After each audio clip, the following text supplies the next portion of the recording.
Hello and welcome to Mike and Friends. My name is Michael McClure and I'm a Peace Corps volunteer from California, and this is our weekly English language talk show. Today I am joined by a special friend, Bogdan. Bogdan has just returned from 1 year in the United States where he lived as a foreign exchange student with the FLEX program. So today we're going to talk to Bogdan and learn a little bit about the FLEX program and living in the United States. So first, Bogdan, you are from Shostka, yes? Right, that's right. And how did you hear about the FLEX program? I heard about the FLEX program from my friend Lena Romanko, who was an exchange student 2 years ago, I think, and she went to South Dakota, so I heard from her. And can you explain what is the FLEX program? FLEX, it stands for Future Leader Exchange Program. So it's mostly cultural exchange, so I'm going to America to get some cultural experience from Americans and share my experience, Ukrainian dishes, Ukrainian traditions, music, and so on and so forth.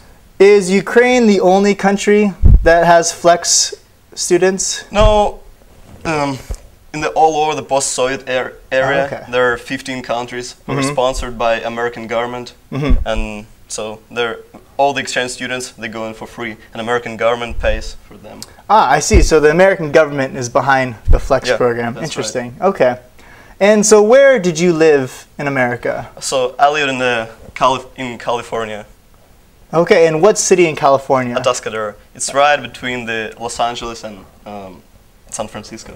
Excellent. Okay. And Bogdan, can you tell us a little bit about the process of applying for FLEX?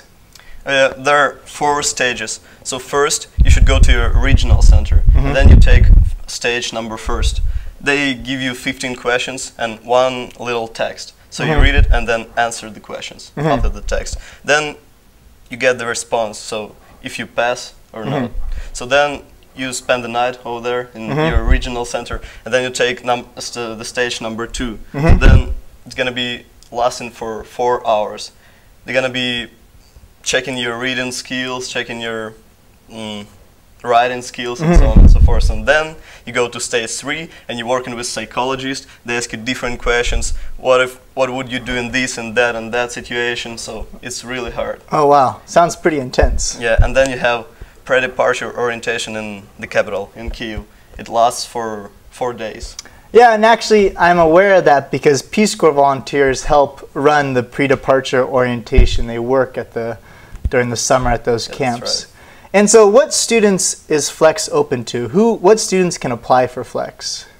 All the students who attend 8th, 9th, and 10th grade, and who are, I think, within 16 years old.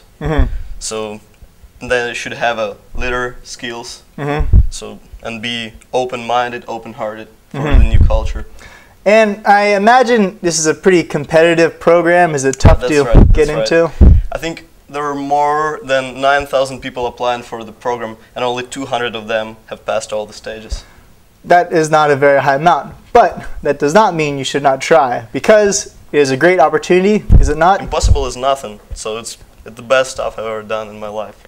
All right, that's good to hear. And so tell us, at your school in America, were there other FLEX students? Yeah, there was one girl from Tajikistan, Alina Valamadzadeh, and so she was also there through this FLEX program. So and were there other foreign exchange students at the school? There were 8 exchange students from, 2 of them were from Italy, 2 of them were from Germany, and 2 of them were from Thailand, I think. Oh wow, it's pretty international, from all over the world. Bogdan, can you tell us about your high school a little bit? Like how many students went there? What subjects did you study? Okay, although I lived in Atascadero city, but I went to Templeton High School because my host brother, my little host brother Josh, he went to Templeton High School, so I had to go there as well. So it's not a big one, it's the smallest one in the county. It's 800 people in there, like my school number 2 here in Shostka. So we had green and white days there in school. So they have one schedule for white day and one schedule for green day. I had Spanish too, I had American literature, I had US history, I had physical education, I had guitar class, and I had math. That's it. And in your opinion, do you think that school is more difficult in Ukraine or school is more difficult in America? I think Ukrainian school is much more difficult. Really? Because American school is so much easier. I had 4.0 GPA and I was doing nothing. Well, that's all the time we have for right now. We're going to have another program with Bogdan and hear a little bit more about his experiences in the United States and some of his impressions.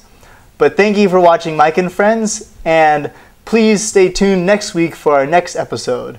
Goodbye. Goodbye.